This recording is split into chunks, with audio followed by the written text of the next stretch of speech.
All right, so day two, second lesson of writing and solving equations from context, from story situations. Let's take a look at this one. Jose buys cookies and oranges at the store. He pays a total of $49.82. He pays a total of $4.81 for the cookies, and then he buys 7 bags of oranges that each cost the same amount.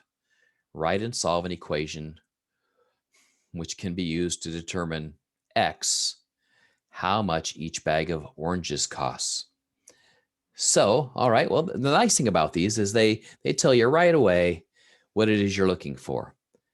X is the variable we're going to use, and it describes how much each bag of oranges costs.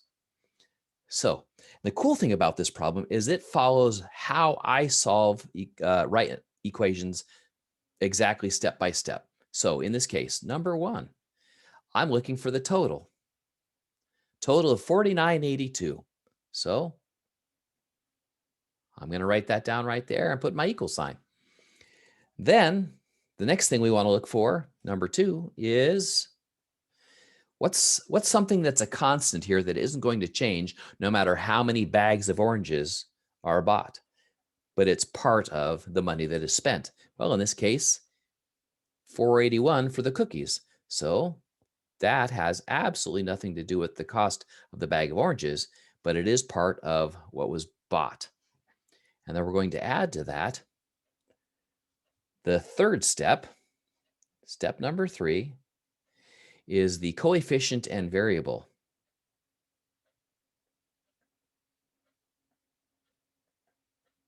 So the C and V, coefficient and variable. And so we have 7 bags of oranges multiplied by the cost per bag, 7. The coefficient and variable right there. Coefficient of 7, the variable X. 3 steps to write the equation. Now, to solve the equation, it says it's a 2-step process, and it is. First of all, let's subtract the cost of the cookies from the total.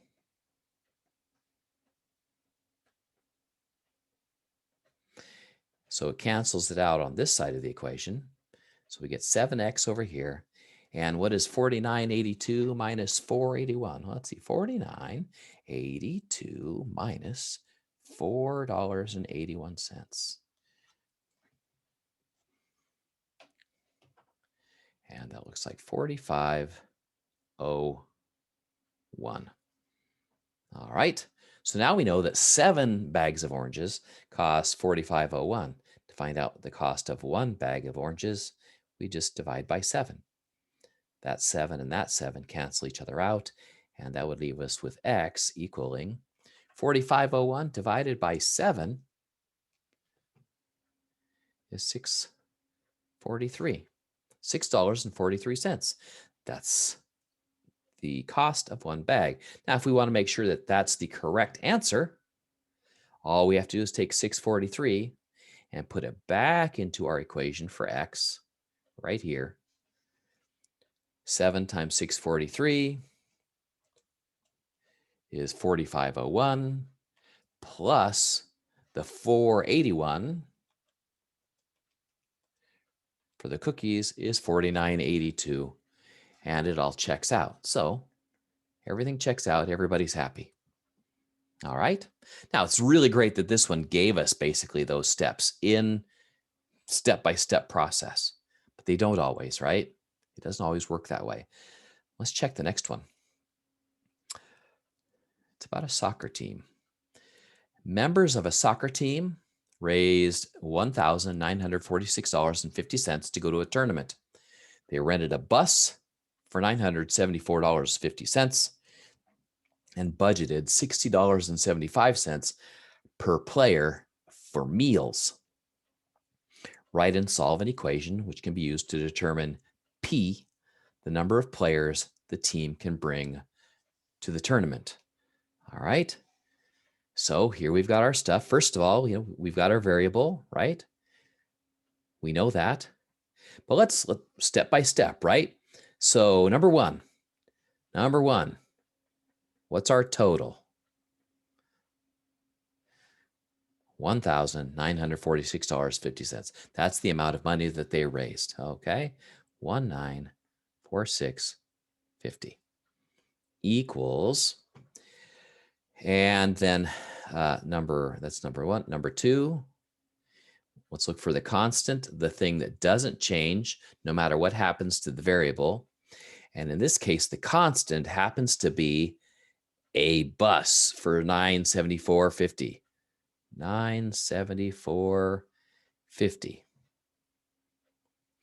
And then the third step is the coefficient and variable. It's $60.75 for every player P.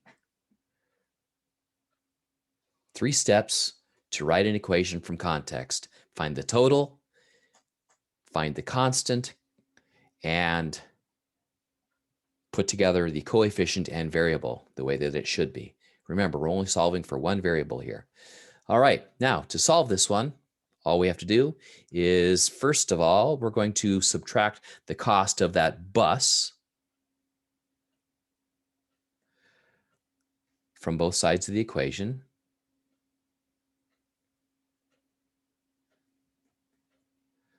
Because that has nothing to do with the number of players that can go. Okay, so $1,946.50, subtract $974.50 for the bus is $972. $972. And that is the cost. That's all the money for the players, for their meals. However many players that is, that's what we're looking for. Now, if it's $60.75 per player and we have $972,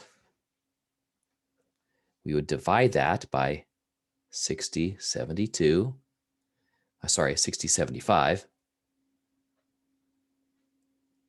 from both sides. Those two cancel each other out, and P is equal to, the number of players is equal to, let's see, 60/75 into 972. 16 players are able to go to the tournament based on the figures that we have here. And of course, if you want to check to make sure that that's right, substitute 16 for P in the equation that you wrote, multiply it by 60/75, add that to 974.50, and make sure that it adds up to $1,946.50. All right, piece of cake, right? No problem, no problem. Okay, well, let's take a look at the next one then. I think this is our last one for this practice session. It says Audrey wants to ride her bicycle 44 miles this week. She has already ridden 12 miles. She plans to ride for 5 more days. So write and solve an equation which can be used to determine X, the average number of miles she would have to ride each day to meet her goal. All right, no problem. All right, remember, step number 1. Let's find our total. What's the total here? Audrey wants to ride her bicycle 44 miles. She's already ridden 12. She's going to ride for 5 more days. We want to find how many miles she have to ride per day to meet her goal. So her goal, I think, is the total of 44 miles. So 44 miles is the total that she's going to ride. Second, look for that constant. What's something there that's not going to change no matter how many miles she rides per day? Well, the fact that she has already ridden 12 miles, that's a constant. That's what she's already done. So we take that 12 miles and we add that to, well, now we've got our variable X, And what's our coefficient? Well, let's see. X is the average number of miles each day. So miles each day is X. So coefficient and variable. We've got our variable and our coefficient. She's going to ride for 5 more days. So 5 days multiplied by the average number of miles that she's going to ride each day. So total of 44 miles equals the 12 miles that she's already ridden plus 5 more days multiplied by the average number of miles per day. Okay, well, to solve this one, let's take a look at, first of all, subtracting the constant from both sides, because those 12 miles are miles that she's already ridden. So they have nothing to do with how many more miles she's going to have to ride each day.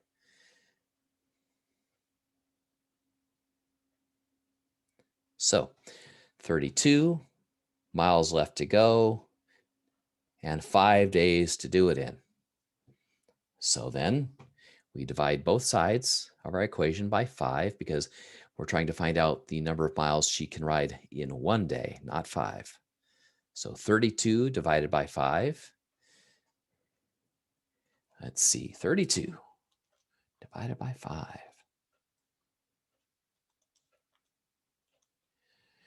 All right, well, she's going to have to ride, according to my calculator, 6.4 miles per day on average.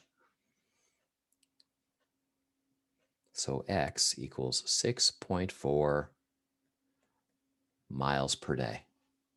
And if you want to make sure that's correct, of course, you take that 6.4, you substitute it back into the original equation for X. 5 times 6.4 is 32. Add that to 12. 32 plus 12 is 44. And we're good to go. The biggest problem, the biggest thing that people forget to do is to go back and check to make sure that their answer fits back into the equation and actually makes the equation true. Because if it doesn't make the equation true, you've done something wrong. And oftentimes your answer doesn't even make any sense, but most people are just happy to have an answer, any answer. They don't care what the answer is, just so long as it's an answer and the question's done and over with. We'll never be satisfied with just being done. You want to be done correctly. So make sure you take the extra step to check your work and make sure that you've done it properly. Otherwise, what's the point? Anything worth doing is worth doing well. All right, well, that's the end of this particular lesson. So I'll stop the video. Whoops, hold on a second. That's not what I wanted to do.